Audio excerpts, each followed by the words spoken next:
Ahmedabad flight crash, அதில் survivor Vishwa அவர் பொழைச்சதுக்கு ஏகப்பட்ட விஷயங்களை தொடர்ந்து பேசிகிட்டு இருக்கோம். நேற்று கூட அதுக்காக ஒரு வீடியோ போட்டிருந்தோம். 33,600 அடி உயரத்துலேருந்து சைபீரியாவை சேர்ந்த விமான சிப்பந்தி வெனசா அவங்க பொழைச்சிருந்தாங்க.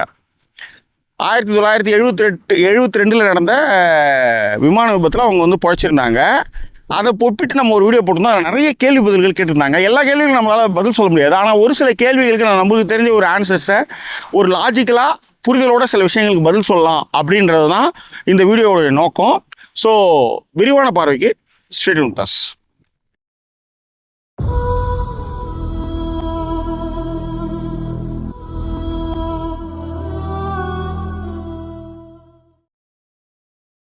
கதைப்போமா நேயர்களுக்கு வணக்கம். காரணம் என்னென்னா, நீங்கள் தொடர்ந்து சப்ஸ்கிரைப்லாம் பண்ணி நிறைய கமெண்ட்ஸ்லாம் போட்டு இன்ட்ராக்ட் பண்ணிகிட்டே இருக்கீங்க.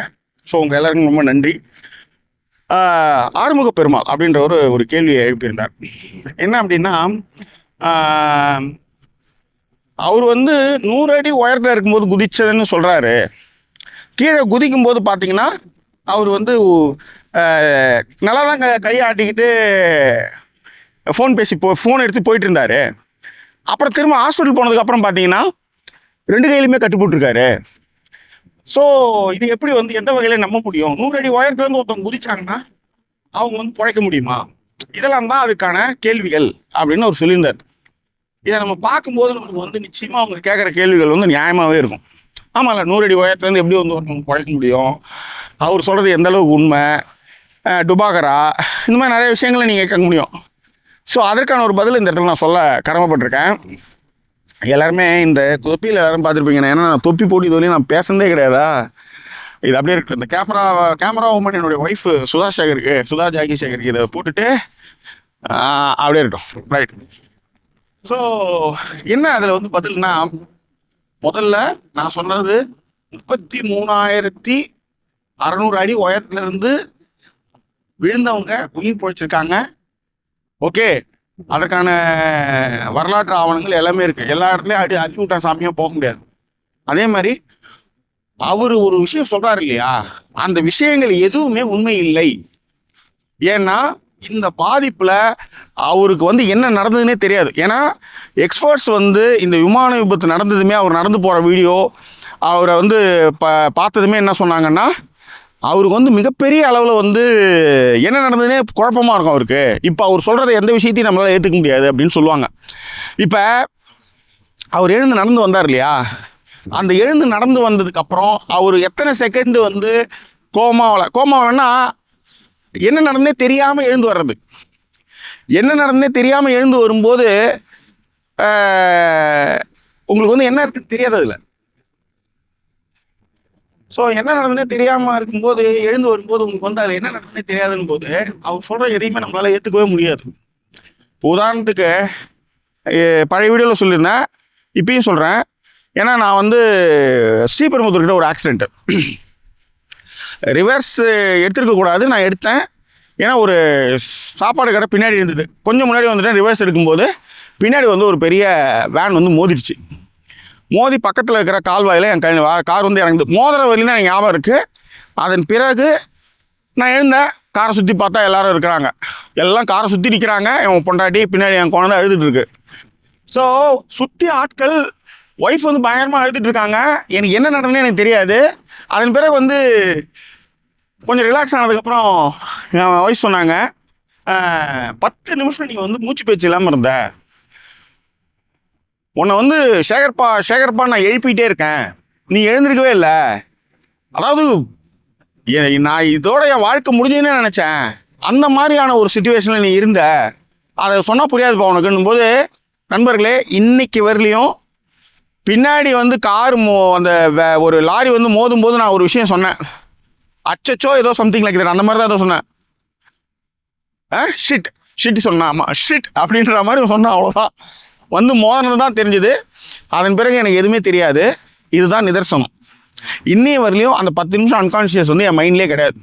மோதனா அதுக்கப்புறம் எழுந்து பார்த்தா என் பொண்டாட்டியும் பிள்ளையும் அழுதுட்டு இருக்காங்க, அவ்வளோதான். ஆனால் 10 நிமிஷம் நான் பேச்சு மூச்சு இல்லாமல் இருந்திருக்கேன். அதனால தான் அந்த விஸ்வா சொல்கிற விஷயங்களை நீங்கள் அப்படியே கண்ணுக்கு கண் பல்லுக்கு பல் வரிக்கு வரி நீங்கள் எடுத்துக்க வேணாம் அப்படின்னு சொல்கிறது காரணம் அதுதான்.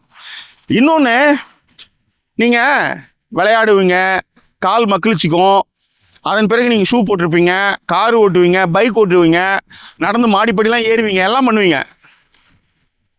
ஆனால் கொஞ்ச நேரம் கால் வீங்கும், அதுக்கப்புறம் உங்களுக்கு வந்து ஏர் கிராக்குன்னு சொல்லி 3 மாதம் நீங்கள் வந்து படுத்த படுக்கையாக இருப்பீங்க.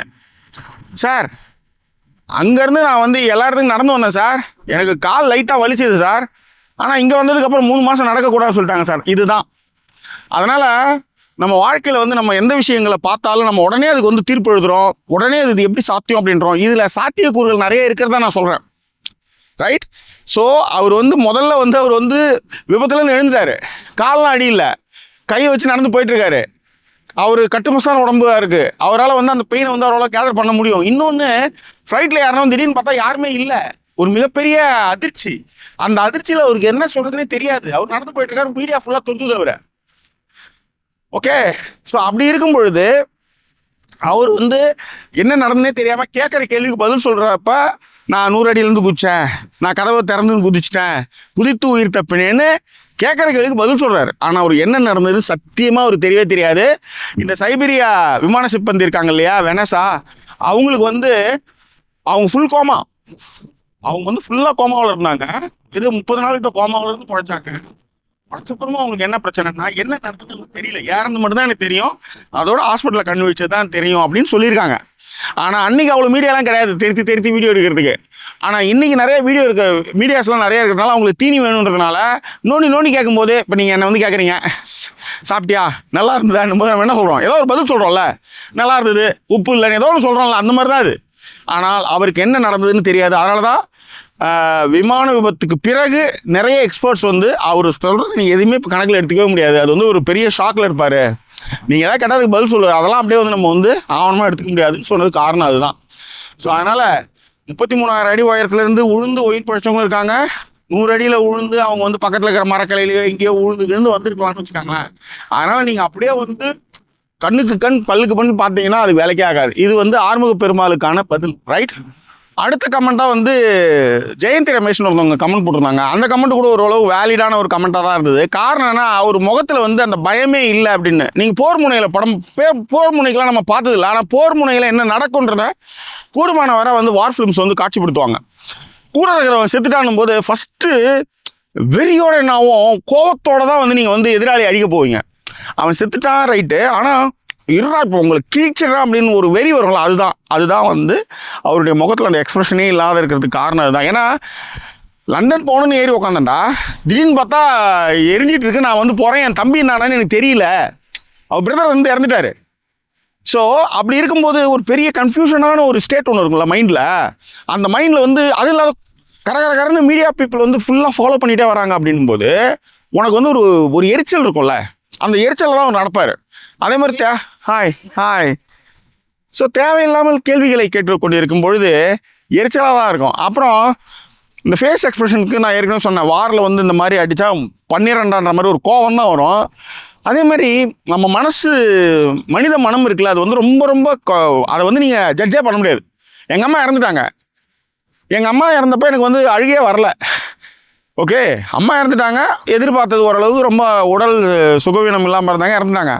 ஆனால் உங்கள் அம்மா பாடி இங்கே அதாவது பாடி இங்கே வந்துருச்சு அப்படின்னு சொல்லும்போது எனக்கு அழுக வந்தது, புரியுதுங்களா?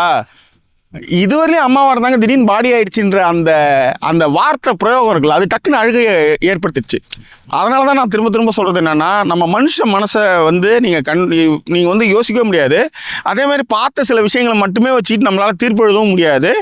அதுக்காகத்தான் இந்த மாதிரியான விஷயங்களை வந்து எக்ஸ்பிளைன் பண்ணுறோம், ரைட்? ஸோ அதான் நான் ஏற்கனவே சொன்ன மாதிரி லண்டனுக்கு போகணும்னு நினைக்கும் போது திடீர்னா எங்கேயோ எழுந்து பார்த்தோம்னா எரிஞ்சிட்டு இருக்கு, கூட இருந்தவனை காணோம், ஃப்ளைட்டை காணோம், திடீர்னு பார்த்தா எல்லாம் சுற்றிட்டு இருக்காங்க. என்ன நடந்து அவனுக்கு புரியறதுக்கே வந்து 5 நாள் ஆகும், 5 வருஷம் ஆகும். இன்னொன்று, இந்த சர்வைவர்களுக்கு என்னென்ன பிரச்சனைனா, எப்போ பார்த்தாலும் இது வந்து ஒரு பெரிய மைண்டில் இருந்துக்கிட்டே இருக்கும். முக்கியமாக இந்த சைபீரியா பொண்ணு வனாசா இருக்காங்கல்ல, அவங்க வந்து எப்போ பார்த்தாலும் அழுவாங்களாம். என்னடான்னா, இல்லை இவ்வளோ பேர் 28 பேரில் வந்து 20 பேர் சேர்த்துட்டாங்க, இவங்க ஒருத்தவங்க. அப்போ கூட இருக்கிறவங்க வாழ்ந்த வாழ்க்கைலாம் அவங்களுக்கு தெரியும்ல, அதெல்லாம் அவங்களுக்கு ஞாபகம் வரும்போது அழுதுகிட்டே இருப்பாங்களா. அவங்க தீரா மன உளைச்சல் இருந்தாங்க. அந்த மாதிரியான பிரச்சனைலாம் ஒரு நிச்சயமாக எதிர்கொண்டு தான் ஆகணும். அது அதனால் அந்த 100 அடி இதெல்லாம் வந்து நம்ம ஒரு அசம்ஷனாக நம்ம பேசிகிட்டு இருக்கலாம். ஆனால் சப்ஜெக்டில் இருக்கணும் தான் அந்த கஷ்டம் என்னன்னு தெரியும். அதுதான் நம்ம இவ்வளோ விஷயங்களை பேசிகிட்டு இருக்கோம். முத்துக்குமார் அப்படின்றவர் இன்னொருத்தர் வந்து கமெண்ட் போட்டிருந்தாரு. அந்த கமெண்ட்டில் வந்து கூடயே தானே அவங்க தம்பி இருந்தார், அவரும் சேர்ந்து வந்து தப்பிச்சிருக்கலாம்ல, அவரை ஏன் இவர் காப்பாற்றுறேன்னு கேட்டிருக்காரு. நல்ல கேள்விதான். ஒரு கார் ஆக்சிடென்ட் ஆகுது, குடும்பத்தில் இருக்க அத்தனை பேருமே இறந்துட்டாங்க, ஒருத்தவங்க மட்டும் பொழைச்சாங்கன்னு சொல்லுவாங்க இல்லையா, அந்த மாதிரியான விஷயம் தான் இது. இன்னொன்று, இவங்க நினைக்கிற மாதிரி ஃப்ளைட்டில் அப்படியே பக்கத்து சீட்லாம் கிடைக்காது. ஓகே, ஒரு ஃப்ளைட்டில் வந்து 200 சீட் இருக்குன்னா அந்த 200 சீட்டில் வந்து நம்மளுக்கு வந்து 11A ஒருத்தவங்க 22A கிடைக்கும். இப்போ நாங்களே ஃபேமிலியாக போகும்போது எங்கெங்கே பிரிஞ்சு உட்காந்துருப்போம், இறங்கும்போது எல்லாம் ஒன்றா உட்காந்துக்குவோம். இல்லை ஏதாவது காப்பி எடுத்து வந்து கொடுக்குறது போகிறதுக்கு ஒன்றா பேசிக்கலாமா அவசரம். பக்கத்தில் வந்து நீங்கள் கிடைக்கும் போது டிக்கெட் அவைலபிளாக தான் நிச்சயமாக கிடைக்கும்.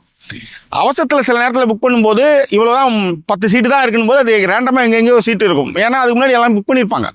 ஸோ அப்படி இருக்கிறது ஒன்று. ரெண்டாவது, இவர் உடஞ்சது, இவர் 11A கிட்ட இருந்தார், ஒரு பெரிய எக்ஸிட் டோர் இருந்து டோர் பறந்துருக்கும், அதில் வந்து இவர் விழுந்திருப்பார். உழுந்த இடம் மட்டைகள்லாம் உழுந்துட்டு கீழே விழுந்து பொழைச்சிருக்கலாம். அவங்க தம்பி வந்து பின்னாடி இருந்திருக்கலாம். அந்த இடம் வந்து பெட்ரோல் டேங்க் இருக்கிற இடமா இருந்திருக்கலாம். அது ஃபுல்லாகவே அடித்து எல்லாமே காலி ஆகிட்டாங்க.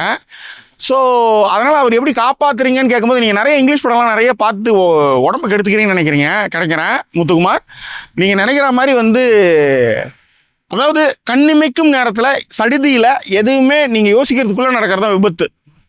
அந்த விபத்தில் வந்து நீங்கள் எவ்வளோ, இன்னும் தெரியுமா, நீங்கள் ஒரு விபத்து நடக்கும்போது உங்களுக்கு தெரியும் நடக்க போகுதுன்னு தெரியும். அதுக்கப்புறம் நீங்கள் அவ்வளோதான், பொழைச்சி வந்தீங்கன்னா சந்தோஷம், இல்லைன்னா அவ்வளோதான். நீங்கள் ஒன்றுமே அப்படியே ஸ்டக்காக நின்றுட்டு இருப்பீங்க.